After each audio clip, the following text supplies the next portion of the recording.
असं म्हटलं तर काही हरकत नाही, इतकी वाह, चांगली होती. क्या बात है.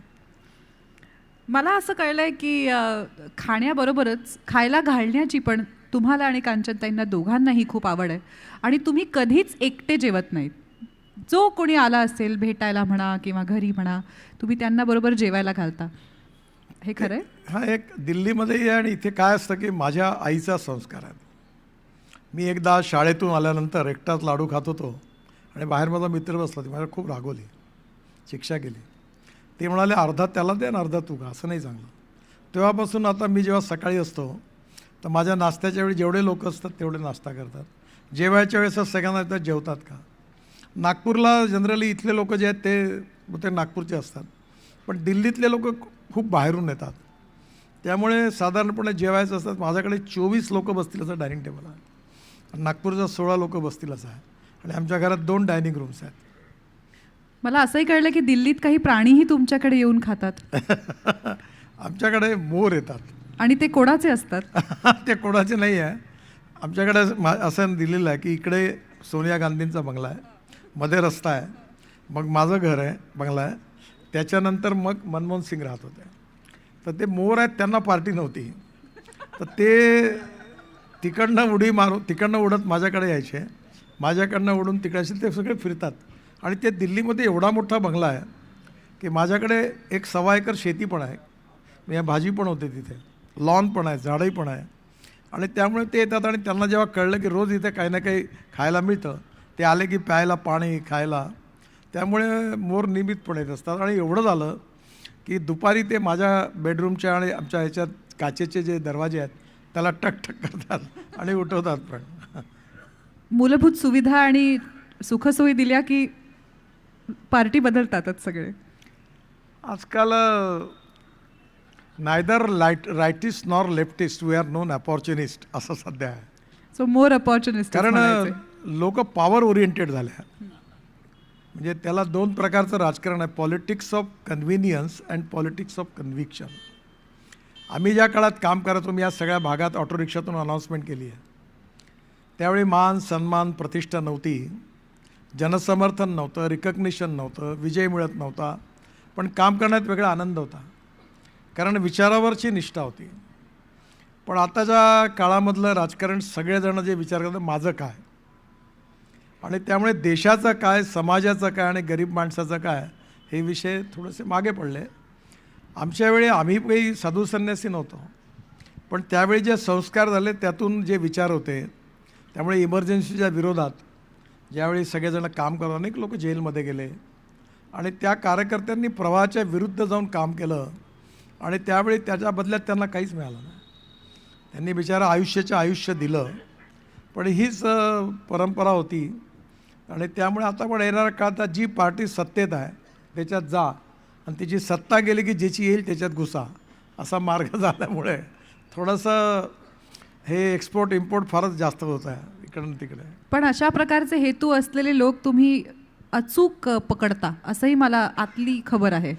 मला असं कळलंय की लग्नांमध्ये जिथे एखादा आगंतुक किंवा भामटा येतो तेव्हा अचूकपणे नितीनजी त्या भामट्याला पकडतात आणि त्याला एकदा पकडलं की मात्र ते त्याला छान जेवू खाऊ घालतात, कारण लग्नाला आलाय म्हणून. तर हातातलं ताट हिसकावून घेत नाहीत, पण त्यानंतर मात्र भांडी घासायला लावतात. तर हे खरं आहे का? नागपुरात एक फार जुन्या काळातलं उदाहरण आहे, ते बऱ्याच लोकांना माहिती असेल. मी काल गेलो होतो, तिथे जाहीर सभा झाली, चिटणीसाचा वाडा म्हणून झेंडा चौकात. तिथे एकावेळी 4 लग्न व्हायची आणि या 4 लग्नामध्ये काय व्हायचं की जे लोक यायची तर या कोण कुठल्या लग्नातले आणि कोण आहे कळायचंच नाही. आणि त्यामुळे अनेक बाहेरचे आगंतुक जे होते ते यायचे, जेवायचे, निघून जायचे. अनेक लोकांचा हा धंदा होता. त्यामुळे अशा बरं नुसतं जेवलं ठीक आहे, पण काही सामान घेऊन गेले तर प्रॉब्लेम. तर मी बरोबर ते त्यांच्या हालचालीवरून ओळखायचो की हा बाहेरचा कोण आहे. मी अशा पकडायचो लोक ते. हालचालींवरून तुम्हाला लक्षात यायचं? मला लक्षात यायचं की हा काहीतरी वेगळा आहे. आणि ही खूबी अजूनही आहे? नाही, आता तर काही मला असा अवसरही मिळत नाही आणि असं कुठे जाण्याची संधी मिळत नाही. पण मला त्यावेळी तो एकदम असा बावरलेला, कारण वऱ्हाडी असेल तर तो कळायचा, त्याच्या चेहऱ्यावरून लक्षात यायचं की हा कोणा आपल्या इकडला कोणातरी पाहुणा आहे. पण जेव्हा संकोचाने वावरत असतो तेव्हा तो लक्षात यायचा. अशा काही आतल्या खबरी मी तुमच्या बहीण मीराताई आणि तुमची भाची मेधाताई यांच्याकडनं काढून घेतले आहेत. त्यांनी मला हे किस्से सांगितले. मीराताईंनी अजून एक गोष्ट सांगितली की लहान असताना जेव्हा गाडी गाडी खेळतात मुलं, एकमेकांच्या मागे हाताला हात धरून फिरतात, तेव्हा सुद्धा नितीनजी कधीच डब्बे नाही व्हायचे, ते इंजिन किंवा कंडक्टर असायचे. तर त्यांचं म्हणणं आहे आम्हाला लहानपणापासूनच माहिती होतं की हा लीडर होणार आहे. लहानपणचं सगळं वेगळंच जीवन असतं. आम्हाला आमच्या घराच्या बाजूला एकाकडे नवीन कॅरम आणला होता. ते आमच्याकडे कॅरम नव्हता, तर आम्हाला ते त्याचे आईवडील खेळू नाही द्यायचे आणि आम्ही आले की कॅरम उचलायचे. तर आमचे ते वाडे होते जुने. तर आम्ही एक दिवस आम्हाला एवढा राग आला की ते खेळत असताना मी असा धावत आलो आणि त्या कॅरमवर कुदी मारली आणि तो कॅरमच फोडला पूर्ण. की आम्हाला का खेळू देत नाही म्हणून. पण लहानपणाचे दिवस, विशेषतः महालातले वाडे, तिथलं जीवन हे वेगळं आणि जिथे बंगले बनले वेगवेगळे तिथलं वेगळं. आणि त्यामुळे सामूहिक प्रकारचं एकमेकाला मिळून मिसळून लोक राहायचे. मी इथे उपाध्याय रोडवर राहायचो.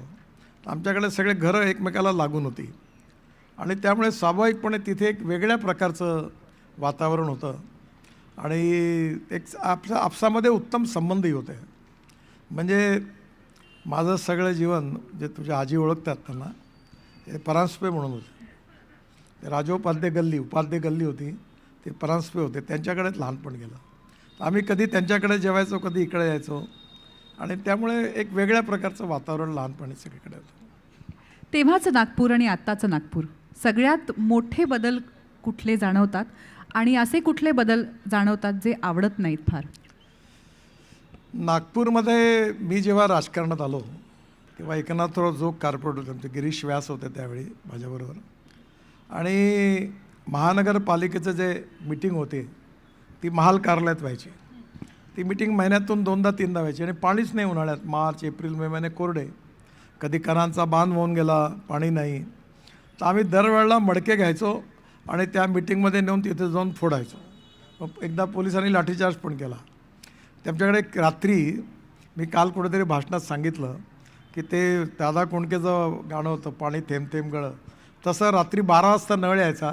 1 आणि 2 वाजता थेंब थेंब लोक असे डोळे चोळून राहिले आणि ते पाणी यायचं. लोक चिडून गेले होते आणि आम्ही कधी निवडणूक जिंकत नव्हतो. पण त्यावेळी आमचे राजेसाहेब म्हणजे तेजसिंगराव भोसले हे कार्पोरेटर होते आणि त्यांच्या वाड्यात ते रात्री कुत्रे सोडून द्यायचे. तर मी मुद्दाम बदमाशी म्हणून रात्री एकदा हे सगळे लोक गोळा केले आणि त्यांच्या वाड्यात घुसवले आणि त्यातला कुत्रा एका माणसाला चावला आणि त्या निवडणुकीचा विषयच पाणी मागायला जा, कुत्रा चावतो. आणि राजस्थान काँग्रेस हारली आणि आम्ही जिंकलो. त्या कुत्र्याने आम्हाला पहिली निवडणूक जिंकून दिली. प्राण्यांचं तुमच्यावर विशेष प्रेम प्राण्याचं नाही, पण काय विचित्र स्थिती होती की आमच्या भागात आम्ही 3 निवडणुका पाहिल्यात. फार जुने कार्यकर्ते भास्करराव वणीकर, ते उभेरायचे नगरवन वार्डातून. त्यांना एकदा 648, एकदा 656 आणि एकदा 658. म्हणजे 15 वर्षात आमचे मतं तेवढेच आहे. पण नंतर कुत्रा आमच्या कामात आला आणि आम्ही एकदम 28वर पोचलो. ते गोपाळराव वैद्य हारले आणि एकनाथराव जोग जिंकले. तेव्हा पहिल्यांदा आम्हाला कुत्रा कामात आला, त्याच्यामुळे आमचा विजय झाला. आता सुद्धा निवडणूक अगदी तोंडावर आहे, तर काय वाटतं आपल्या बाजूनी निर्णय यावा म्हणून, असा एखादा मिरेकल व्हावा की तयारी जोरात आहे? काय मत आहे तुमचं? मला या निवडणुकीत काही निवडणूकसारखं वाटत नाही. आम्हाला 101% मेजॉरिटी मिळणार. फक्त आम्ही मागचा रेकॉर्ड तोडतो की किती नाही तोडत, एवढाच फक्त प्रश्न आहे. आणि हे कारणच आहे की या शहरामध्ये आम्ही जे शहर बदलवलं, या शहरात 24 तास पाणी आहे. आज देशात असं कुठलं शहर नाही जिथे 24/7 योजना यशस्वी झाली. आज काही ठिकाणी 24 तास, काही ठिकाणी 18 तास, 12 तास पाणी आहे. मी पब्लिक मिटिंगमध्ये प्रश्न विचारतो, किती वेळ पाणी येतं? आत्ता या मानेवाड्याला याच्यात विचारलं, तेवढे 24 तास पाणी येतं. दुसरं, टॉयलेटचं पाणी शुद्ध करून आम्ही कोराडी खापरखेड्याला विकतो, त्याचे 300 कोटी रुपये आम्हाला मिळतात. आता आम्ही कचऱ्यापासून CNG गॅस तयार करतो आहे. पुढल्या 2 महिन्यात उद्घाटन आहे. 28 टन पर डे.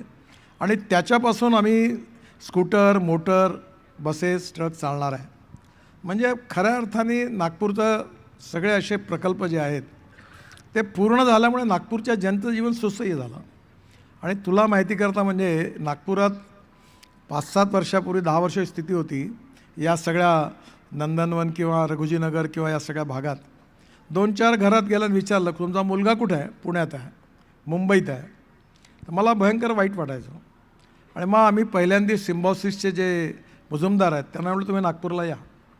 ते म्हणे मी एका अटीवर येईन, तुम्ही म्हणतात मला जागा द्या.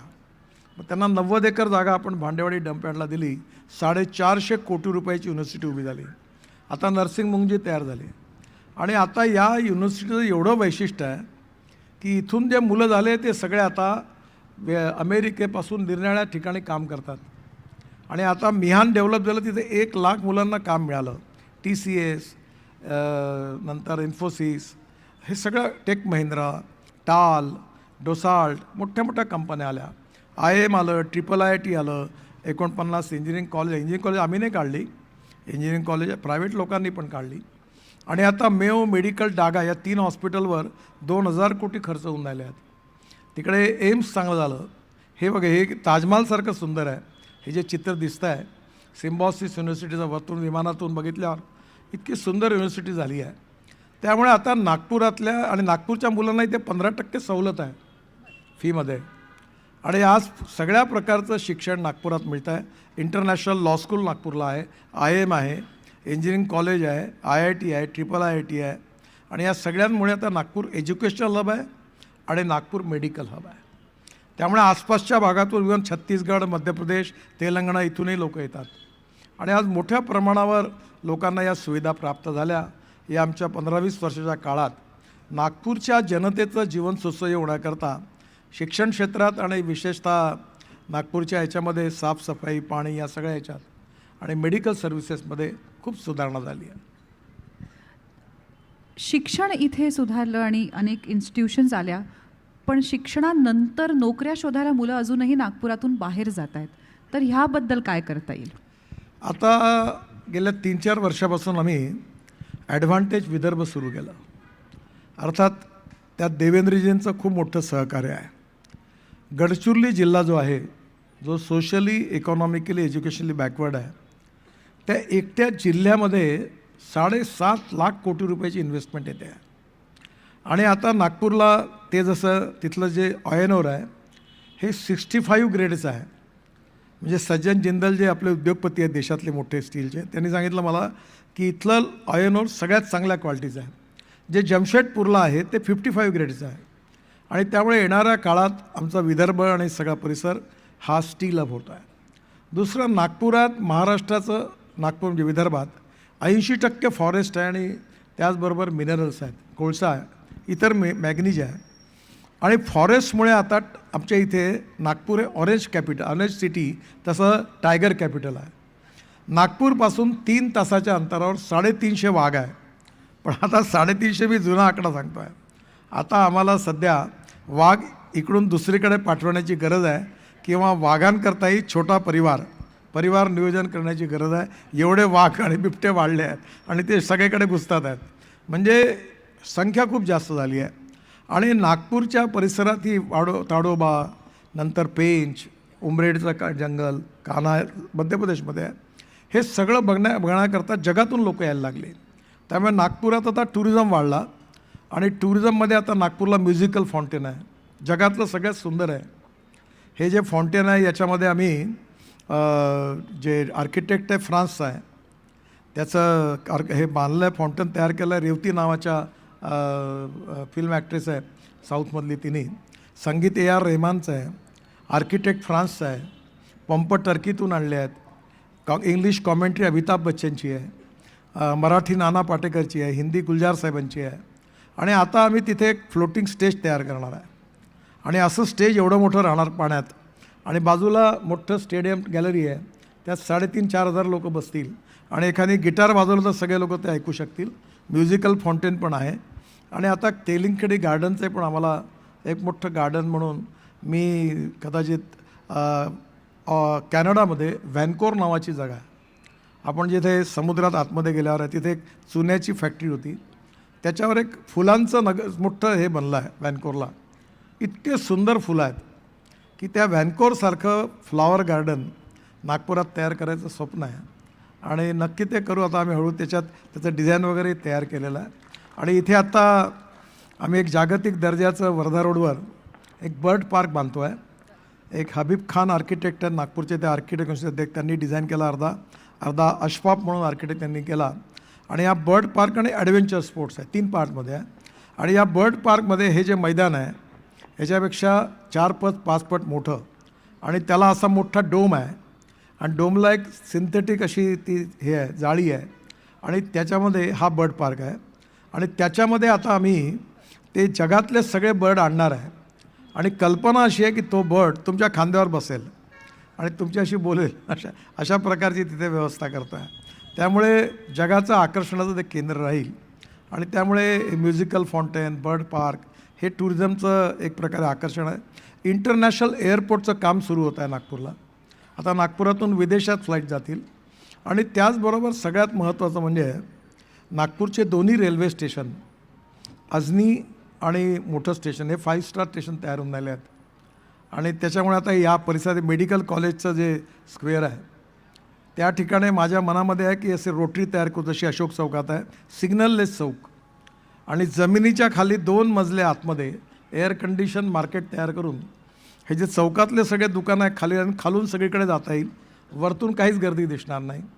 त्यामुळे असं एक एक चौकाचं, एक एक नगराचं, एक एक रस्त्याचं आम्ही चांगलं चित्र केलेलं आहे.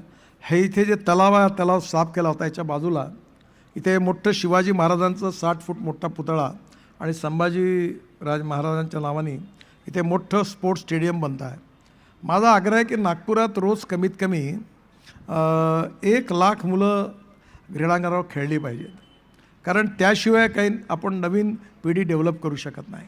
आम्ही क्रीडा महोत्सव घेतो, त्यामध्ये 80,000 खेळाडू खेळले, 1.5 कोटीचे बक्षिसं होती, त्यामध्ये 67 खेळ होते, 92 ग्राउंड होते, 5 लाख लोकांनी खेळाचा आनंद घेतला.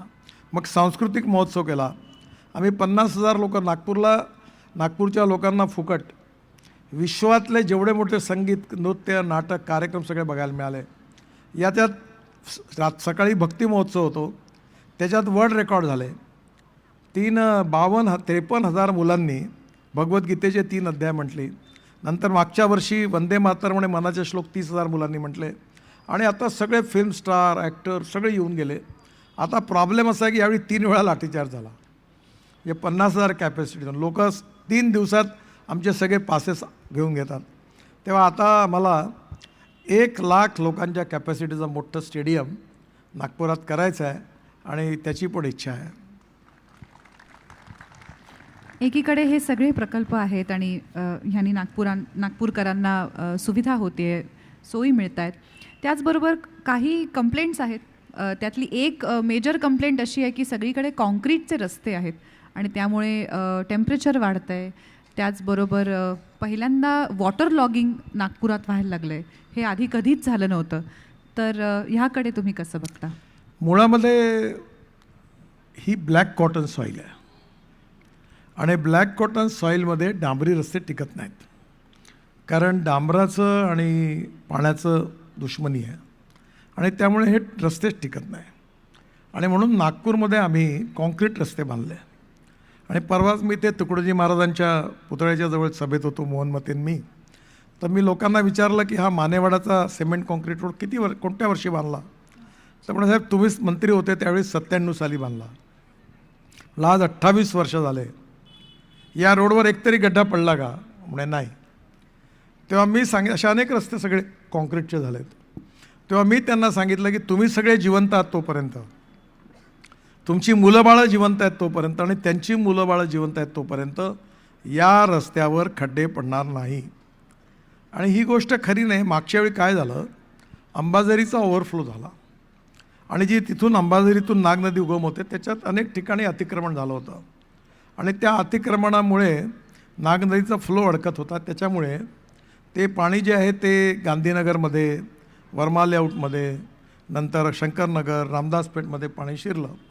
पण आम्ही लगेच त्या आता अंबाझरी तलावाचं दगडांनी पिचिंग केलं, त्या भिंतीचं रक्षण करण्याकरता सगळी नाग नदी मोठी केली, अंबाझरीला पूल बांधला आणि पंचशीलच्या जवळ मी स्वतः NHIच्या पैशातून तो पूल नवीन बांधला आणि आता यावर्षी मागच्या त्याच्या आधीपेक्षाही जास्त पाऊस झाला, पण कोणाच्या घरात पाणी गेलं नाही. त्यामुळे सिमेंट कॉन्क्रीट रोडमुळे पाणी जातं हे काही खरं नाही. पण एक गोष्ट खरी आहे की नागपूरमध्ये जेव्हा ड्रेनेज सिस्टीम टाकली तेव्हा 1 मजली किंवा 2 मजली घरं होती. या सगळ्या भागामध्ये आता मोठ्या मोठ्या बिल्डिंग होऊन झाल्या, 5 मजल्या 6 मजले, आणि त्याच्याकरता ते नाही आहे. ती ड्रेनेज सिस्टीम वीक झाली आहे. आणि म्हणून आता आम्ही असं केलं आहे की आम्ही नागनदीचा प्रकल्प 2400 कोटी रुपयाचा जायका फंडने मंजूर केला आहे. त्यात 3 विधानसभा क्षेत्रातली ड्रेनेज सिस्टीम पण घेतली आहे. आणि नागनदीचं हे सगळं सौंदर्यीकरण होत असताना नागनदीच्या पात्राच्या खालून आम्ही पाईपलाईन टाकणार आहे मोठी, आणि सगळं घाण पाणी त्यात जाणार आहे. आणि जे शुद्ध आणि स्वच्छ पाणी आहे ते वरती राहणार आहे. आणि माझं स्वप्न आहे की अंबाझरीतून नावेत बसून मी अंबोऱ्यापर्यंत जाणार आहे. आणि ते कठीण आहे, असंभव आहे, पण आतापर्यंत मी जेवढं बोललो तेवढं प्रत्येक गोष्ट झाली. त्यामुळे हे पण होईल. आणि ही नागनदी जी सुंदर होईल, ही जगात आम्ही अनेक नद्या पाहिल्या. मी नॉर्थ कोरिया, साऊथ कोरियात गेलो होतो, तिथे अशी कशी नदी आहे ती पाहिली. आणि आता इंटरनॅशनल कन्सल्टंट टाटा कन्सल्टन्सीला अपॉइंट केला आहे. आणि जगाचा सगळा अनुभव घेऊन आता नागनदीच्या सौंदर्याकडे सुरुवात होऊन तेव्हा बाकीच्याही नद्या आहेत, नाले आहेत, त्याचंही करणार आहे. आणि हे जे पाणी आहे याचं शुद्धीकरण करून, जसं मी मगाशी सांगितलं की आम्ही हे पाणी कोराडी खापरखेड्याला विकतो, तसं आता नक्कीच आम्हाला एक फायदा होणार आहे की हे पाणी आता नागपूर होणाऱ्या डेव्हलप होणाऱ्या नवीन भागात हे टॉयलेट करता, अन्य गार्डनिंग करता, मैदानावर टाकण्याकरता हे पाणी आम्ही उपयोगात आणतो आहे. आणि यावेळी NITने जे 7-8 प्रकल्प टाकले आहेत त्याच्यात आम्ही ग्रीन याचे ट्रक तयार केले आहेत. आणि हे शुद्ध पाणी जे आहे हे सगळ्या गार्डनला आणि सगळ्या शाळांच्या गार्डन करता, आपला ग्राउंड करता उन्हाळ्यात फ्री ऑफ चार्ज देण्याची योजना तयार केली आहे. अजून ती बरोबर कार्यान्वित झालेली नाही आहे. आणि हे पाणी सगळ्यांना मिळेल आणि इंडस्ट्रीलाही पण देता येईल अशी आम्ही योजना तयार केली आहे. बाकी शहरांसारखंच नागपुरात सुद्धा प्रचंड प्रमाणात रिडेव्हलपमेंट होते. सगळीकडेच हा प्रॉब्लेम आहे. रिडेव्हलपमेंट म्हटली की तुम्ही त्या एरियाची कॅरिंग कॅपॅसिटी बघता, जिथे आधी 10-12 कुटुंब राहायची तिथे आता मोठ्या मोठ्या इमारती होऊ पाहतील. तर ह्याची योजना आधीपासून तुम्ही कशी करताय किंवा ती कशी करायला हवी? प्रॉब्लेम कसा आहे की अनेक गोष्टी अयोग्य आहेत, पण सगळ्याच अयोग्य गोष्टी बंद करायचा आम्ही प्रयत्न केला तर आम्ही आमच्या पदावर राहू शकणार नाही. कारण लोकांना जेवढं शिकवता येते जेवढं शक्य आहे, त्यामुळे हे होतं आहे. पण आम्ही आता काय केलं, कदाचित तुला माहिती असेल, केळीबाग रोड टेक्स्टाईल मार्केट आहे, गांधीबाग इतवारी टेक्स्टाईल मार्केट आहे, Burdi main road textile market आहे. आता आम्ही गीता मंदिरच्या समोर 10 लाख स्क्वेअर फीटचं टेक्स्टाईल मार्केट, म्हणजे लेडीज गारमेंट, जेंट्स गारमेंट, सगळ्या प्रकारचे होलसेल, आणि तिकडे रेस्टॉरंट, बँका, अंडरग्राऊंड पार्किंग, ते एवढं मोठं मार्केट आहे की या सगळे बर्डी, केळीबाग, गांधीबागच्या 3 पट मोठं आहे. आणि त्यामुळे सगळं तिकडे गेल्यामुळे कंजेशन कमी होणार. आता आमच्या या शुक्रवारी रोडवर शिवाजी पुतळा गांधीगेटच्या इथं 250 केवळ पेपरची दुकान आहे, पत्रिका, लग्नपत्रिकेची. त्यांच्याकरता आता ती डिस्ट्रिक्ट कोऑपरेटिव्हची बिल्डिंग बनवून पडली होती, त्याचं डिझाईन बदलून तिथे आम्ही ते एका ठिकाणी आणणार. नागपुरात इतवारीचा जो शहीद चौक आहे, 3 नल चौक आहे, सगळा तोडणार. आणि मेयो हॉस्पिटलवरून 4 लेन कॉन्क्रीट रोड बनतो आहे, त्या याच्यावर मोठे मोठे मार्केट तयार करतो आहे. आणि हे करत असताना स्वाभाविकपणे तिथलं किराणा असोसिएशन आणि ऑइल मर्चंट यांना आम्ही कळमनाला मोठी जागा दिली. आणि स्वतः नेदरलँडचा आर्किटेक्ट आहे, त्याने डिझाईन केलं एअर कंडिशन मोठं मार्केट, जवळपास 350-400 कोटी तिथे बांधायला सुरुवात झाली. त्यामुळे आता ट्रक नागपूर शहराच्या बाहेर नेणं, आता नागपूरला देवेंद्रजींनी 1200 कोटी रुपये दिले आहेत लॉजिस्टिक कॅपिटल म्हणून. त्यावेळी नागपूरहून बुटीबोरीच्या पलीकडे वर्धेला जात असताना मी समुद्र नागपूरपर्यंत आणला आहे, म्हणजे ड्राय पोर्ट, जिथून डायरेक्ट कंटेनर एक्सपोर्ट इम्पोर्ट होतात सिंधीला. त्याच्या बाजूला आम्ही आता एक लॉजिस्टिक पार्क बांधणार आहे. आणि नागपूर शहरातली सगळी जी काही गोडाऊन्स आहेत ती तिथे येणार आहे. आता एक कॉटन मार्केट, मला सांगायला संकोच होतं, एवढं घाण आहे की लोकांनी भिंतीवर मुतून मुतून 6-6 इंचाचे लेअर तयार झाले, इतक्या घाण आहे ते. म्हणजे आता त्या ऑफिस कॉन्ट्रॅक्टर आर्किटेक्ट म्हणाले मी आतमध्ये जातो, म्हटलं जाऊ नका, जसे गेले तसे पळत बाहेर. आता ते सगळं पाडणार आहे. आणि नागपुरात रेशीमबाग ग्राउंडसारखं मोठं ग्राउंड त्या तिथे आम्ही त्या कॉटन मार्केट आणि संत्रा मार्केटमध्ये होणार. तिथे एक CBSE स्टँडर्ड स्कूल आहे, volleyball, basketball, badminton, swimming tank, health club, हे सगळं आहे. मी सगळे नागपुरात जवळपास 25 स्विमिंग टँक बनवायची योजना तयार केली आहे. नागपूरच्या चारही दिशेला मोठे क्लब तयार करायची योजना. 3 क्लबच्या जागा जवळपास फायनल झाल्या आहेत. आणि त्या ठिकाणी गरीब माणसांकरता, मुलांकरता फुटबॉल आणि क्रिकेट सोडून volleyball, basketball, kabaddi, kho kho, athletics हे सगळं आहे. आणि त्याचबरोबर तिथे ते चालावं म्हणून त्याला उत्पन्नाकरता क्लब पण तयार केला. म्हणजे अशा प्रकारे नागपूरच्या जनतेला सस्टेनेबल डेव्हलपमेंट मिळावी आणि डोमेस्टिक हॅपी ह्युमन इंडेक्स म्हणजे सुखांक हा वाढावा. आणि मला खरोखर आनंद आहे की जेवढ्या गोष्टी नागपुरातली मेट्रो सगळ्यात चांगली आहे. आज आमच्या इथे 22,000 कोटी रुपयाची मेट्रो आहे, सगळ्यात स्वस्त आणि सगळ्यात चांगली. आता 0 माईल म्हणून जे स्टेशन आहे तिथे आम्ही 20 मजली बिल्डिंग बांधणार आहे जे स्टेशनच्या वरती. आणि नागपूरमध्ये आता असे आहेत पूल झाले आहेत की खाली रोड, वरती ब्रिज, त्याच्यावरती मेट्रो, एका पिलरवर 3 गोष्टी उभ्या आहेत. आणि याच्यामुळे हा वर्ल्ड रेकॉर्ड आहे. आणि गड्डी गोदामला तर खाली रस्ता आहे, वरती मुंबई, कलकत्ता, दिल्ली, मद्रास रेल्वे लाईन आहे, त्याच्यावरती पुन्हा रस्ता आहे, पूल आहे. आणि पुलाच्या वरती म्हणजे एका ठिकाणी 4 गोष्टी आहेत. तेव्हा हळूहळू नागपूरमध्ये या सगळ्या गोष्टी येत असताना हे जे रस्त्यावरचे दुकानदार आहेत, फूड मॉल देखील आम्ही करतो आहे. गरीब लोक फुटपाथवर खातात.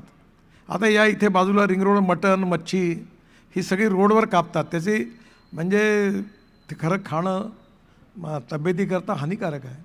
त्यामुळे एअर कंडिशन, उत्तम मार्केट बांधणं आणि शक्यतोवर ऑर्गॅनिक फ्रूट व्हेजिटेबलचे 6 बाजार आम्ही स्वतः ॲग्रोव्हिजनमधून तयार करतो आहे, जे शेतकरी डायरेक्ट विकू शकतील तिथलं अन्नधान्य, जेणेकरून सर्व दृष्टीने नागपूरच्या जनतेची काळजी कशी घेता येईल असा प्रयत्न आहे. आणि यातून हळूहळू ट्रॅफिक जॅम कमी होईल, कंजेशन कमी होईल. आमच्याकडे आत्ता आम्ही कल्याणेश्वर मंदिर आहे महालात माझ्या घरासमोर, तिथे 250 गाड्यांचा, त्या 160 कोटीची योजना मंजूर झाली, 250 गाड्यांचं पार्किंग करतो आहे खाली. मी पार्किंगकडे येणारच होते. जवळपास सगळ्या नागपूरकरांना हा प्रश्न भेडसावतो, कुठेही जायचं म्हटलं तर पार्किंग कुठे करायचं, तर त्याचं काय करणार आहात? अनेक ठिकाणी आता पार्किंगच्या योजना केल्या आहेत, पण निवडणुकीच्या वेळी मी बोलणं ठीक नाही आहे. पण नागपूरच्या लोकांना सवयच नाही आहे. मोठ्या मोठ्या बिल्डिंगा बांधतात आणि गाड्या रस्त्यावर उभ्या करतात. मी आता ट्रान्सपोर्ट मंत्री म्हणून मध्ये एक बिल तयार करायला घेतलं होतं की रस्त्यावर जी गाडी उभी राहील त्याचा फोटो जो काढेल, त्यामुळे त्या गाडीला जर 1000 रुपये फाईन झाला तर त्यातले 250 रुपये फोटो काढणाऱ्याला मिळतील. म्हणजे जेणेकरून लोक आता रस्त्यावर गाड्या ठेवणार नाही.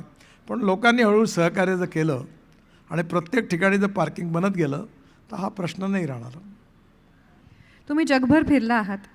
नागपूरने एखाद्या शहराचा आदर्श ठेवावा असं कुठलं शहर पाहिलं का? आता तुम्ही बऱ्याच शहरांबद्दल व्हॅन्कुव्हर म्हणा, कोरिया म्हणा मेन्शन केलं, तर असं कुठलं शहर दिसलं का?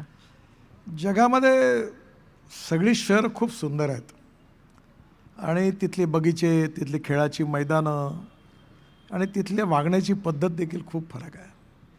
आणि खरं म्हणजे स्पष्ट बोलायचं तर त्या दृष्टीने आपण खूप मागे आहोत.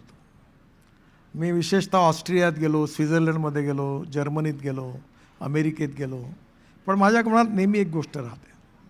मी जेव्हा जगात फिरतो आणि जेव्हा चांगली गोष्ट बघतो तेव्हा मी नेहमी लक्षात ठेवतो की जे जे जगात मी चांगलं बघतो ते नागपुरात कसं करता येईल, लगेच मी त्याला कनेक्ट होतो आणि आल्यानंतर मग मी ते करतो.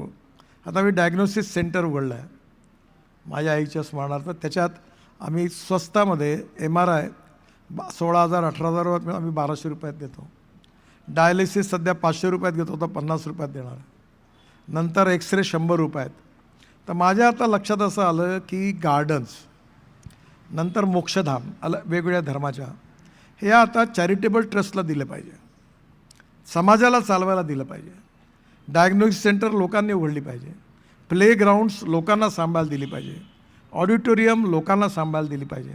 आणि ते असे केले पाहिजे की ऑडिटोरियममध्ये रेस्टॉरंट, पार्किंग याचं उत्पन्न, ॲडव्हर्टाईजमेंटचं उत्पन्नात ते स्वस्तात लोकांना मिळालं पाहिजे. मी जेव्हा मंत्री होतो, गिरीशला माहिती आहे, त्यावेळी मी मराठी नाटक नागपुरात येत नव्हते. त्यावेळी मी मराठी नाटकांकरता आपलं वसंतराव देशपांडे सभागृह 500 रुपयात द्यायला सुरुवात केली. आता हे सुरेश भट सभागृह झालं, तर मला कमिशनरने सांगितलं, साहेब याचा रेट किती ठेवायचा? म्हटलं 5,000 रुपये ठेवा. ते म्हणे 80,000 रुपयाची तर वीजच लागणार आहे, एअर कंडिशन आहे, 2,500 कॅपॅसिटीज आहे. मी म्हटलं नाही 5,000च द्यायचं आहे, नाही तर मग उपयोग काय, गरीब लोक कुठे जातील. मग मी बावनकुळे त्यावेळी ऊर्जा मंत्री त्याला विनंती केली, वरती पूर्ण सोलर लावलं आणि आता 80 कार्यक्रमाची वीज फुकट मिळते आणि आम्ही 10-12 हजारात 15 हजारात आता तो कार्यक्रमाला देतो. एअर कंडिशन सभागृह एवढ्या कमी पैशात शाळांच्या गॅदरिंग करता, सांस्कृतिक कार्यक्रमाकरता आता पूर्ण बुक राहतं आणि त्या कार्यक्रमाचा आनंद सगळे लोक घेतात. ही नागपूरकरता उपलब्धी झाली. तेव्हा दरवेळी लोकांचा अँगल, की लोकांचा कशात जास्त लोकांना फायदा कसा होईल या दृष्टीने केला आहे. आता अनेक ठिकाणी आम्ही ऑडिटोरियम बांधतो आहे, अनेक ठिकाणी हे फ्रूट व्हेजिटेबल मार्केट बांधतो आहे, स्विमिंग टँक बांधतो आहे. 2.5 कोटी रुपयामध्ये आम्ही डिफेन्सची रेल्वे लाईन विकत घेतली होती. मी ज्यावेळी विकत घेतली लोकांनी विरोध केला, काय गरज आहे तुम्हाला घ्यायची.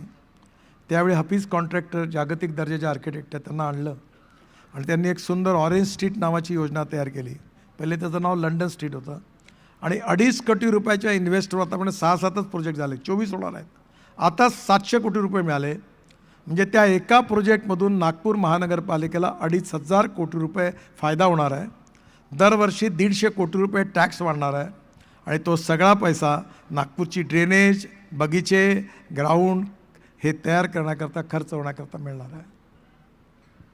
तुम्ही सांस्कृतिक महोत्सवाबद्दल म्हणालात, क्रीडा महोत्सव, ॲग्रोव्हिजन, औद्योगिक महोत्सव, हे सगळे महोत्सव इथे घेता.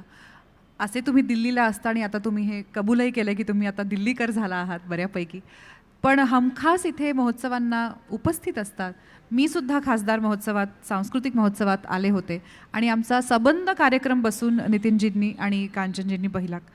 मला पहिल्यांदाच असं हा माझा अनुभव होता की ज्यांनी हा आयोजित केला आहे ते फक्त पुष्पगुच्छ देऊन निघून नाही गेले, तर संपूर्ण बसून कार्यक्रम पाहिला, तर मला अप्रूप वाटलं होतं. तर हे कसं तुम्ही जमवता? कधी तर असं व्हायचं की मी रात्री कार्यक्रम करायचो, सकाळी 6च्या विमानाने दिल्लीत जायचो, दिवसभर काम करायचो, 4च्या विमानाने वापसून 6:15ला पुन्हा ग्राउंडवर यायचो.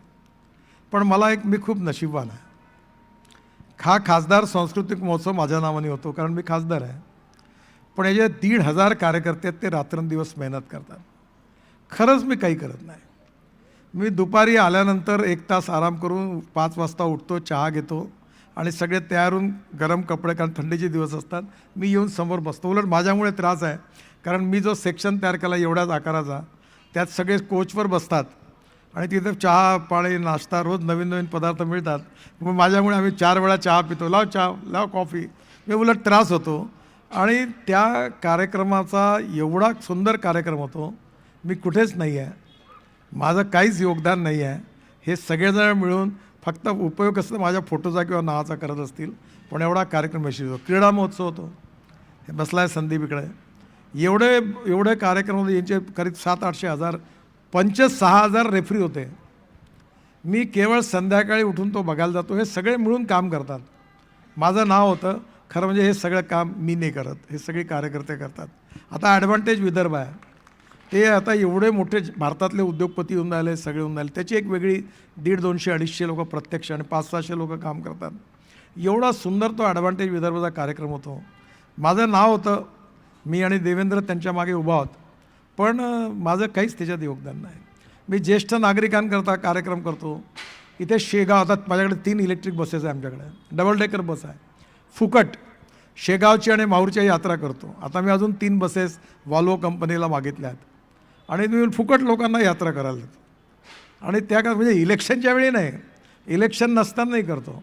ती याच्याकरता की लोकांना आनंद मिळावा. लोक शेगावला जातात. आता आमच्या इथे आम्ही आंबोरा खूप सुंदर करतो आहे, धापेवाडा आदर्शाला जातात, रामटेक खिंडसीला जातात आणि कित्येक दिव्यांगांना 40,000 लोकांना साहित्य दिलं. हार्टचे ऑपरेशन, कॅन्सरचे हॉस्पिटल हे तर नियमित चालू असतात. म्हणजे या जनतेची सर्व प्रकारची काळजी घेत हा आपला परिवार आहे आणि इथल्या सुखदुःखाशी त्यांच्याशी आपला संबंध आहे असं समजून या जनतेशी मी पूर्णपणे एकरूप आहे. आता माझी अडचण अशी आहे की मला पंजाबमध्ये मुख्यमंत्री म्हणाले की आप पंजाब से कहीं से भी खडे हो जाओ, हम आपको चुन कर देंगे.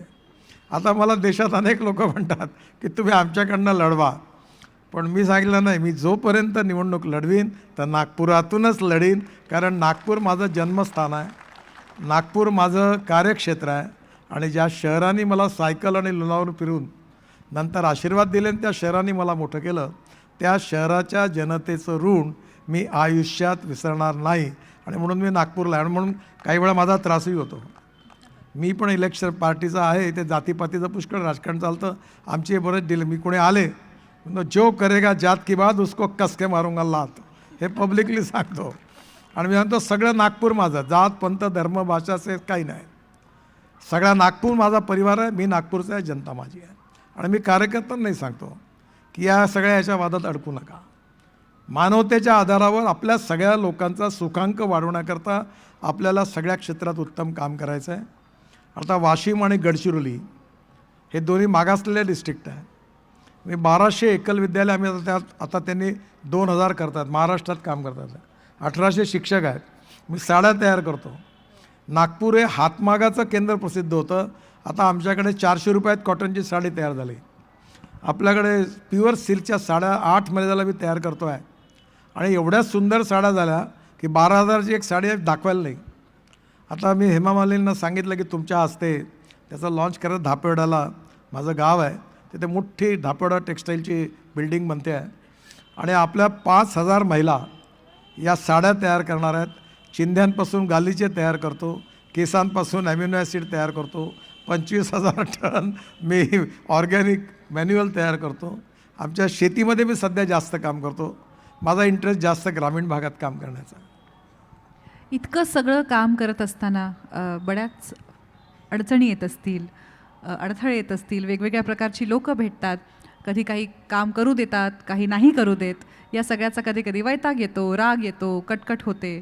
तर असं झालं की खूप राग आला किंवा खूप वैताग आला, तर तुम्ही नक्की कसं मॅनेज करता ते? असं काही होत नाही.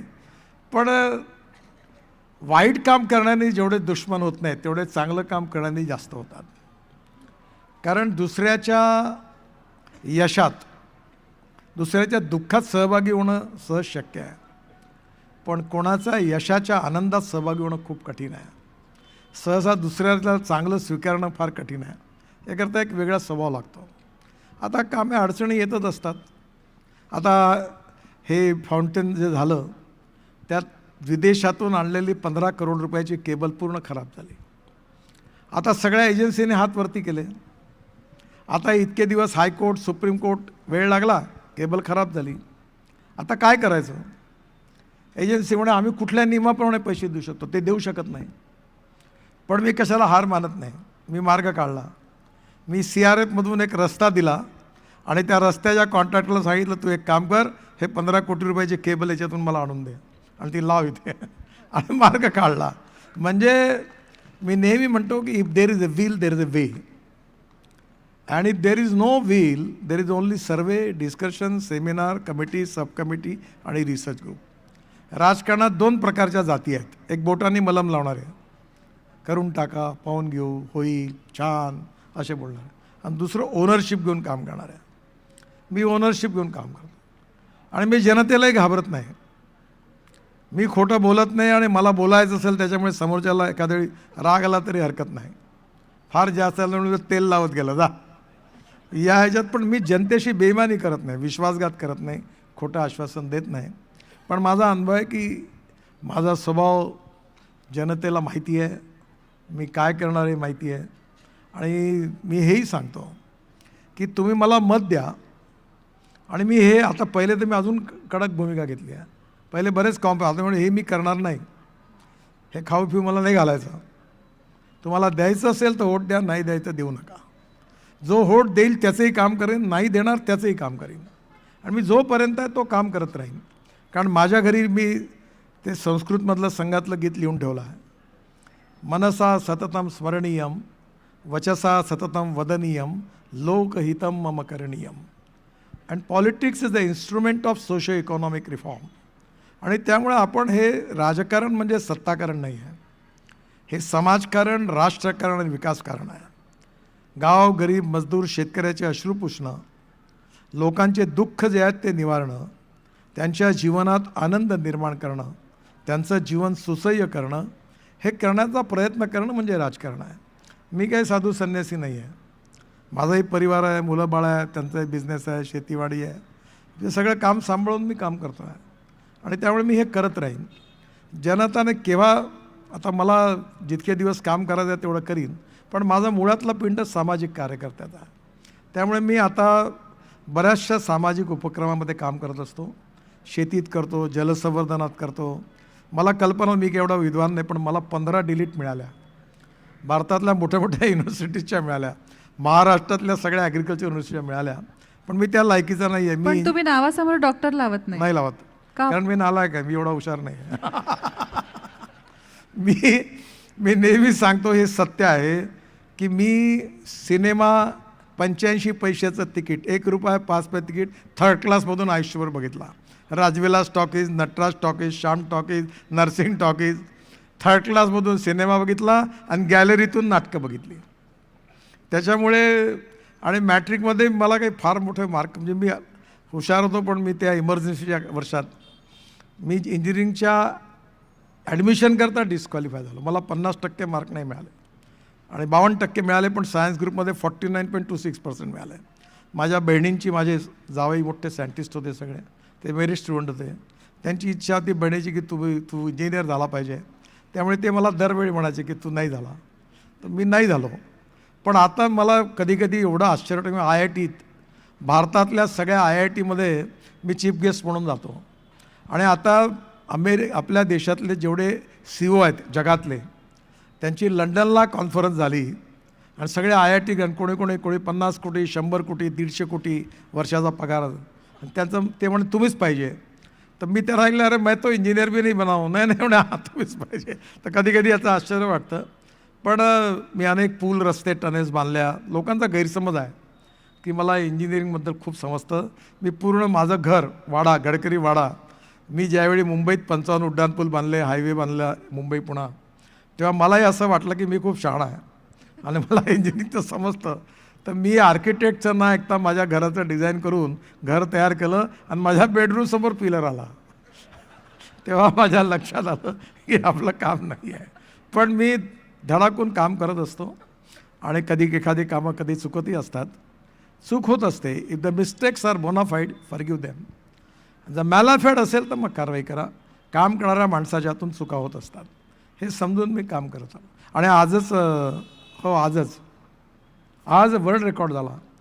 आजच माझ्याकडे 7 वर्ल्ड रेकॉर्ड झाले. आणि आज पुट्टुपुर्तीला 29 किलोमीटर रोड, चंद्राबाबू नायडू आणि मी दोघं कार्यक्रम झाला, खूप मोठा कार्यक्रम झाला आंध्र प्रदेशमध्ये. आणि आज NHAIने पुन्हा 4 वर्ल्ड रेकॉर्ड केले. त्यामुळे आता या सगळे वर्ल्ड रेकॉर्ड करणारे करतात, क्रेडिट मला मिळतं. जसं कोणत्याही रस्त्यावर खड्डा दिसला कॉर्पोरेशनच्या, तरी सोशल मीडियावर गडकरी तुम्ही काय करताय बघा खड्डा, अरे आमचा रोड नाही आहे. तसं हे ब्रँड झालं की लोकांना वाटतं रोड चांगला तो प्रत्येक गडकरींनीच केला. आता हा समृद्धी महामार्ग मी नाही केला, हा देवेंद्रजीच्या काळात झाला, त्यांनी केला. पण मी विमानात जातो, मला एवढे लोक वा काय बेस्ट आहे समृद्धी मार्ग, काय बेस्ट आहे. आता 10-20 लोक म्हणतात, तर मी म्हणतो काय सांगू आणि काय खुलासा करू की मी नाही बांधला म्हणून. म्हणजे दुसऱ्याचंही चांगल्या कामाचं क्रेडिट कधी मला मिळतं. गडकरी आणि रोडकरी हे आता समीकरण झाल्यामुळे ते तर होतच राहणार आहे. पण मला असं विचारायचं आहे की तुम्ही मगाशी म्हणालात इंजिनिअरिंग तुम्हाला करता आलं नाही, पण इतकी महाविद्यालय तुम्ही तुमच्या मार्गदर्शनाखाली चालतात. एकल विद्यालयांच्या माध्यमातून आदिवासी भागात सुद्धा अनेक शिक्षण संस्था चालतात. 1100 विद्यालय तुमच्या मार्गदर्शनाखाली चालतात. तर जास्त समाधान कशाचं वाटतं?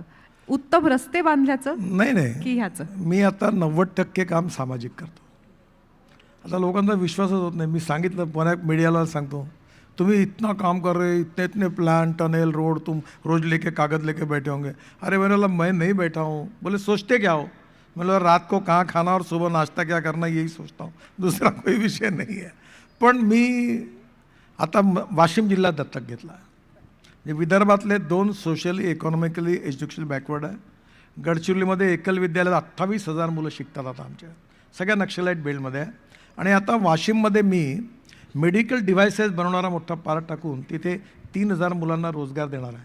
तिथे साड्या, गालीचे आणि आपलं ब्लड प्रेशरपासून सगळे यंत्र तयार करणार आहे. ते 30 मुलं जाऊन विशाखापट्टणम ट्रेनिंग घेऊन आले. 2-3 महिन्यात त्याचं उद्घाटन होणार आहे. धापेवाड्यालाही पण मी आता तिथे टेक्स्टाईलचा मोठा प्रोजेक्ट सुरू केला. हा माझा धंदा नाही आहे. प्रॉब्लेम काय होतो की मी जेव्हा लोकांना हे सांगतो तर त्यांना वाटते या साडीमध्ये यांनाही 10 रुपये कमिशन असेल. हे कुठे माझे धंदे नाही आहे. माझे धंदे जेवढे प्रॉफिटचे किंवा कामाचे आहेत ते मुलं करतात. हे माझं सामाजिक काम आहे. सामाजिक संवेदनशीलता आणि सामाजिक दायित्व समोर ठेवून समाजातल्या शोषित पीडित माणसाकरता जो सामाजिक आर्थिक शैक्षणिक दृष्टीने मागासलेला आहे त्याच्याकरता काही करता येईल का. आणि मला परवाच मी आमच्या डायग्नोसिस सेंटरला गेलो होतो. 5-5 दिवसाची वेटिंग लिस्ट आहे. या भागातले एक फार मोठे ऑर्थोपेडिक सर्जन आहे डॉक्टर संजीव चौधरी. त्यांनी मला तिथे सांगितलं की एक बुरखा घातलेली महिला माझ्याकडे आली. तिचं तुम्ही सगळं ऑपरेशन करून दिलं. मी अनेक लोकांना मदत करत असतो आणि तिने MRI वगैरे सगळं तिथे केला दाखवला. त्यामुळे तुमचा MRI कुठल्याही नागपूरच्या MRIपेक्षा सगळ्यात चांगल्या क्वालिटीचा आहे. आणि नंतर त्या बाईंनी सांगितलं ते काही त्यांना माहीत नव्हतं डॉक्टर मला ओळखतात. त्यावेळेस साहब नितिन गडकरी साहब के कारण मैं जिंदी हूँ. मेरे और मेरे परिवार का जितना जीवन बाकी है अल्लाह उनको दे दे. तेव्हा हे जेव्हा तिने सांगितलं तेव्हा मला मी तिथे गेल्यावर तिथे एक म्हातारी बाई आणि एक मुलगी बसली. बोले कहाँ से आए. बोले झांसी से. बोला झांसी से यहाँ क्यों आए. बोले हमको पता चला की MRI यहाँ सस्ते होतात. गरीब लोक येतात, लंगडे लुळे येतात, त्यांच्याजवळ जायला पैसे नसतात. मी सांगितलं की आले की फुकट करा. जे नाही म्हणतात माझ्यापर्यंत पैसे नका मागू. म्हणजे तुकाराम महाराजांनी जे सांगितलं की जे का रंजले गांजले त्यासी म्हणे जो आपुले तोची साधू ओळखावा देव तेथेची जाणावा. याची कृती आपण आपल्या जीवनात केली पाहिजे. ते करण्याचा मी प्रयत्न करतो. आणि आता तुकाराम महाराज आणि ज्ञानेश्वर महाराज यांच्यावर आपल्याला खूप आदर आहे. तर मी आता पालखी मार्ग बांधला आणि त्या मार्गावर मी पसायदानात जे वृक्षवल्लीचा उल्लेख झाला आहे ती वृक्ष त्या रोडवर बांधली. आणि आता झालं इलेक्शन संपलं की देवेंद्रजींची अजित पवारांची वेळ घेऊन पुण्यात मी 50,000 कोटी रुपयाचे फ्लायओव्हर बांधतो आहे. तर त्यावेळी आता हा जो मार्ग आहे याचंही पण उद्घाटन होईल. त्यामुळे काही कामं मला खूप. आता मी बौद्ध सर्किट बांधला 22,000 कोटीचं, जिथे भगवान गौतम बुद्धाचा जन्म झाला, ज्या बोधिवृत्तींना ज्ञान मिळालं, सगळ्या ठिकाणी 4 लेन कॉन्क्रीट. माझा मोठा सत्कार झाला. जगातले 5-6 हजार बौद्ध भिक्खू होते. मी आणि कांचन त्या दर्शन घेऊन जेव्हा त्या बोधिवृक्षाच्या खाली उभं होतो तेव्हा हवा सुरू नव्हती आणि अचानक एक पान तिथून वरतून पडलं बोधिवृक्षाचं. त्याचं हालत माझ्या खांद्यावर पडलं आणि माझ्या खांद्यावरून कांचनच्या खांद्यावर पडलं. तर सगळे भिक्खू मला म्हणाले की आज तुम्ही एवढं चांगलं काम केलं की भगवान गौतम बुद्धांनी पण तुम्हाला आशीर्वाद दिला. हे अशा अनेक गोष्टी आहेत की ज्या मी काही अपेक्षेने केल्या नव्हत्या किंवा याचं क्रेडिट मला आवडत नाही. मी कटआउट लावत नाही, प्रचार करत नाही, माझा PR रिलेशन नाही आणि मला ते पटत पण नाही. त्यामुळे या सगळ्या भानगडीत मी नसतो. पण मी सोशल मीडियामध्ये आम्हाला मोदी दर बैठकीत कोणी सोशल चालू केलं नाही केलं, शेवटी त्यांना उत्तर देण्याकरता माझं सोशल मीडिया सुरू झालं. आणि आता या सोशल मीडियाने तर माझं जीवन बदलवलं. 6.5 करोड लोक फॉलोअर आहेत आणि आता जगातल्या कानाकोपऱ्यात मी काही बोललो तरी पण सगळं यूट्यूबपासून इथून सगळ्या जगात जातं. आणि मला लोक फोन करतात तुम्ही आज हे बोलले, तुम्ही ते बोलले. त्यामुळे या मीडियामधून मी आत्ता अनेक लोकांमध्ये पोचलो. म्हणजे मला आश्चर्य वाटतं की या किती मीडिया पॉवरफुल बनली.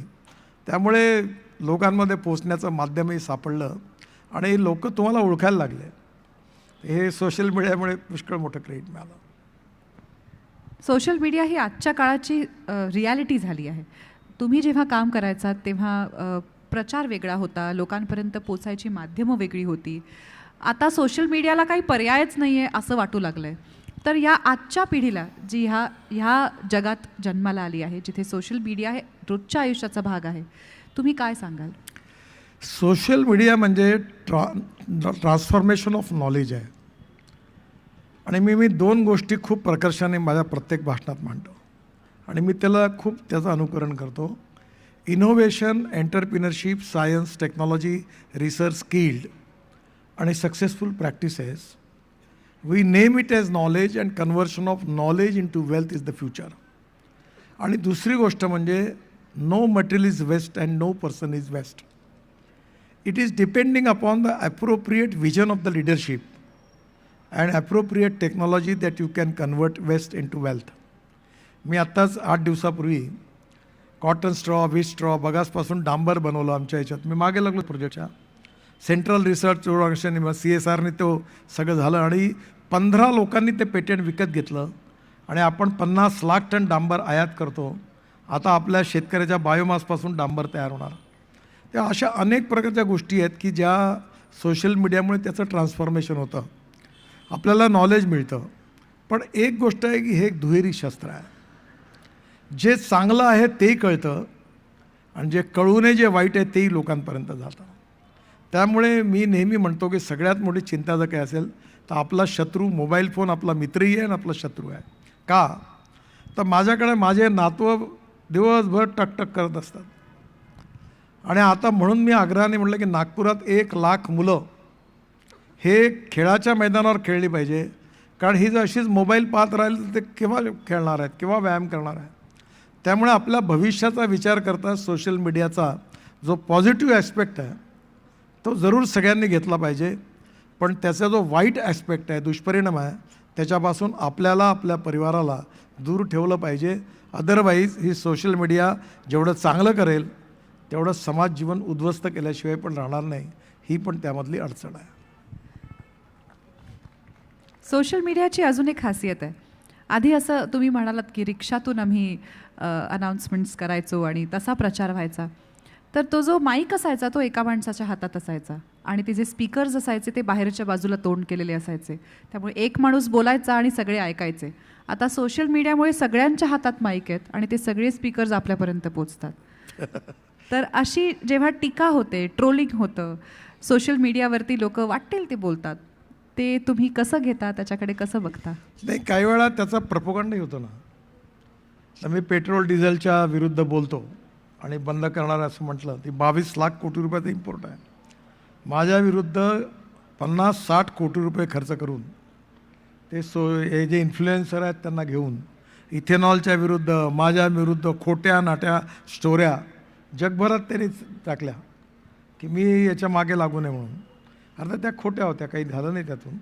पण ही गोष्ट खरी आहे. पण मला 1-2 गोष्टी जसं वाईट आहे तसं 99% मी जी काही चांगली कामं केलं, टनेल बांधली, रोड बांधली, त्याचे चित्र, त्याची माहिती लोकांपर्यंत पोहोचवली. म्हणजे दोन्ही गोष्टी आहेत. आणि आता मला जे फॉलोइंग मिळालं, जे जगातल्या, भारतातल्या आणि जगातल्या कानाकोपऱ्यात मिळालं. म्हणजे मी स्वित्झर्लंडला होतो आणि थोडंसं मला हे सगळं पोलीस आणि सिक्युरिटी दूर होतो, तर मी एकटा होतो. तर मी त्यावेळी त्या ह्याच्यातून जाताना गार्डनमधून मला भारतीय लोक तर धावलेच, पण विदेशी लोकही पण माझ्याकडे धावले, माझ्याकडे फोटो काढायला. म्हणजे अनेक वेळा हे लक्षात आलं की या सोशल मीडियामुळे आता हे लोकांपर्यंत आपण पोचलो. त्यामुळे ही गोष्ट खरी आहे की सोशल मीडिया आपल्या चांगल्या कामाचा जसा प्रसार होतो तसं आपण याची काळजी घेतली पाहिजे की विशेषतः जी आपली यंगर जनरेशन आहे तिच्याकरता नॉलेज मिळणं आणि ट्रान्सफॉर्मेशन ऑफ नॉलेज हे चांगलं आहे. आता मी सोशल मीडियाचा उपयोग करतो रोज. निरनिराळ्या खाण्याच्या वस्तू कोणत्या यूट्यूबवर बघतो. मग मला पहिले ते यूट्यूबवरून व्हॉट्सअपमध्ये घेऊन कांचनचा फोन करून तिला पाठवणं जमत नव्हतं.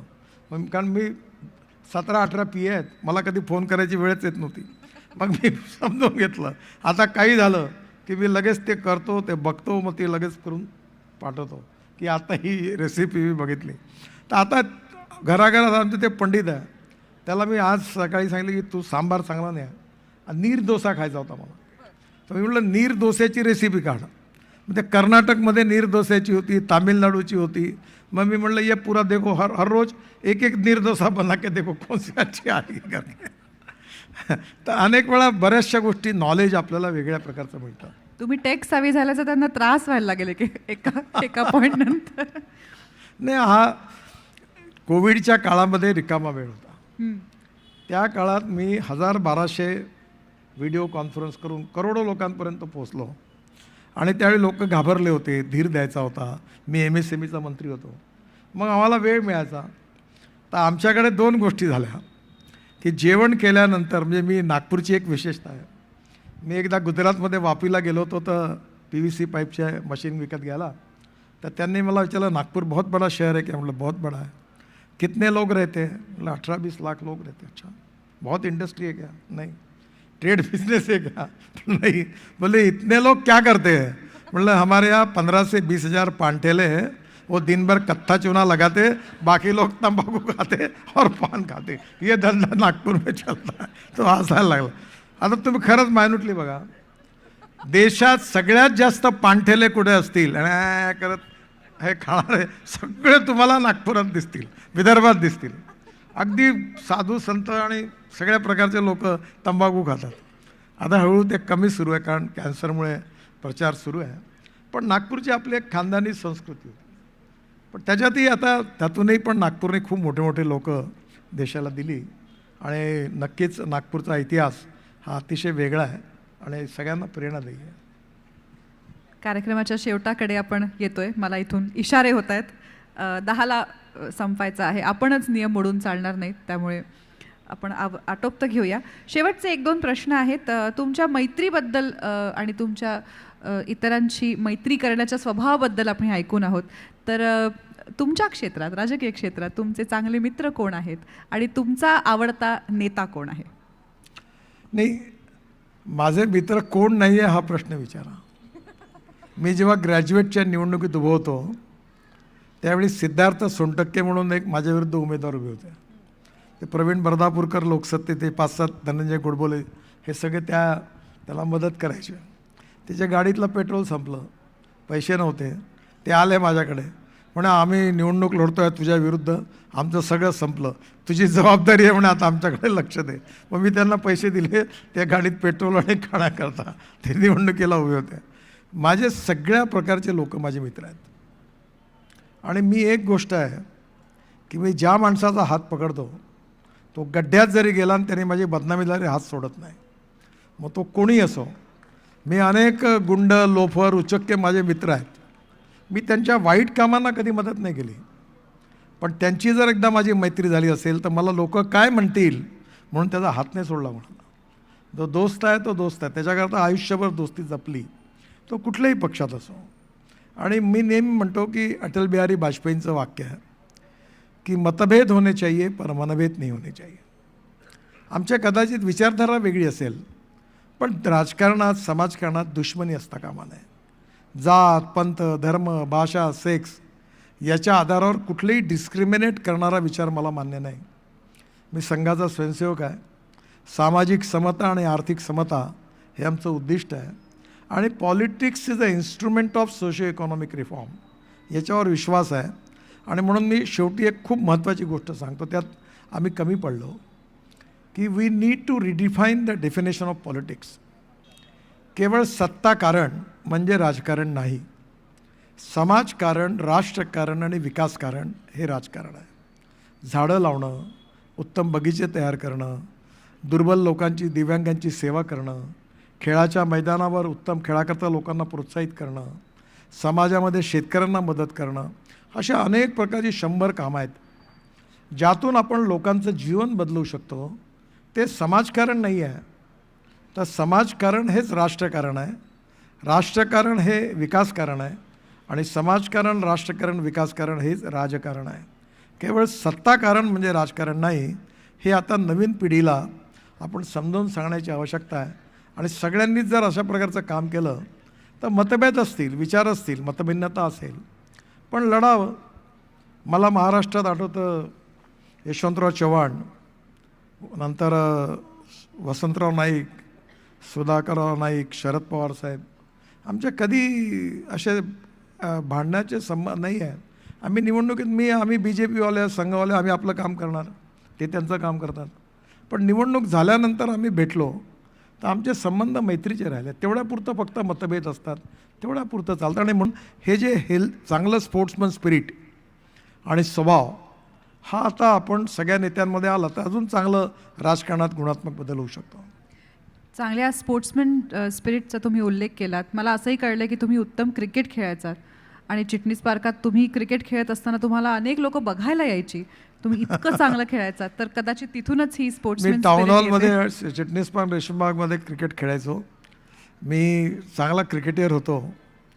11th मी नाग असोसिएशनमध्ये फायनलमध्ये पोचलो होतो, बर जे चांगलं क्रिकेट खेळायचो. पण नंतर मी विद्यार्थी परिषदेत आलो आणि माझं क्रिकेट सुटलं.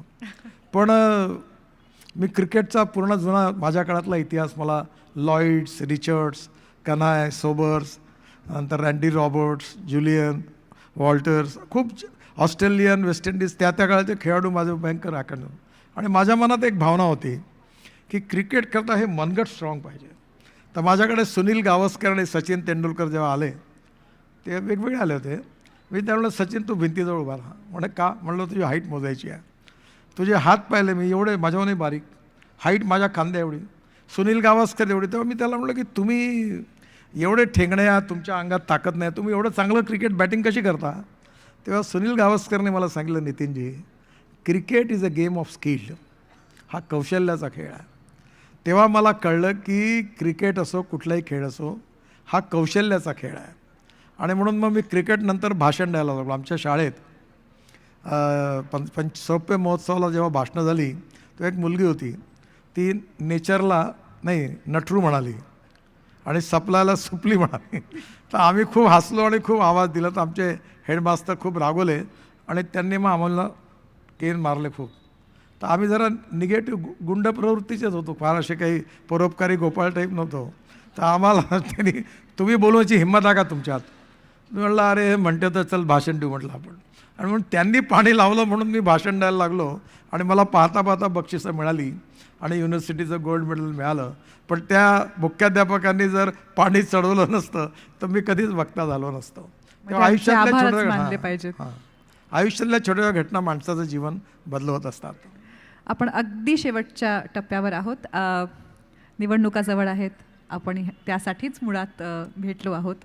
त्या निमित्ताने नागपूरकरांना काय सांगाल? आम्ही 20 वर्ष नागपूरच्या जनतेची सेवा केली. जे जे कामं करता येईल ते करण्याचा प्रयत्न केला. जे कबूल केलं ती कामं जवळपास करून दाखवली.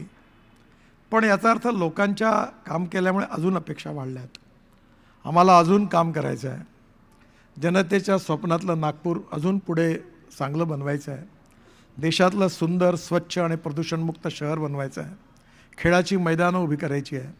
मटन, मच्छी, फ्रूट, व्हेजिटेबल मार्केट उभे करायचे आहेत. अनेक ठिकाणी मोठी मोठी मार्केट उभे करत असताना तिथे स्विमिंग टँक, हेल्थ क्लब उभे करायचे आहेत. आणि त्यामध्ये नागपूरचा सर्वसामान्य गरीब माणूस जाऊ शकला पाहिजे. अशा प्रकारचं नागपूर देशातलं सगळ्यात सुंदर स्वच्छ शहर बनवण्याकरता पुष्कळ काम आम्ही केलं आहे. मी गमतीने म्हटलं कि अभी तक जो काम किया वो तो ट्रेलर था, असली फिल्म शुरू होना बाकी है. आणि आत्ता धुरंधर सिनेमा आला, त्याचे प्रोड्युसर डायरेक्टर मला भेटले होते दिल्लीत. ते म्हणाले आमचा पार्ट 1 आहे. तसं मी लोकांना, आमचा पार्ट 1 आता सक्सेसफुल झाला आहे, आता पार्ट 2 करता तुम्ही आमच्या नगरसेवकांना निवडून द्या, कमळाच्या फुलाची बटन दाबा, भाजप शिवसेना युतीला विजयी करा. शिवसेनेचे धनुष्यबाण काही ठिकाणी आहे आणि आम्हाला मागच्या वेळेपेक्षाही रेकॉर्ड ब्रेक मार्जिननी निवडून आणा आणि आपला आशीर्वाद द्या, हीच माझी जनतेला विनंती आहे. आम्ही तुमच्या आशा, अपेक्षा, आकांक्षा पूर्ण केल्याशिवाय राहणार नाही. धन्यवाद. पुन्हा एकदा माझ्याशी गप्पा मारल्याबद्दल, मला इथे आमंत्रित केल्याबद्दल आज खरंच खूप खूप छान वाटलं आणि तुम्हा सगळ्यांचे सुद्धा मनपूर्वक आभार. Thank you very much. नमस्कार. थँक्यू.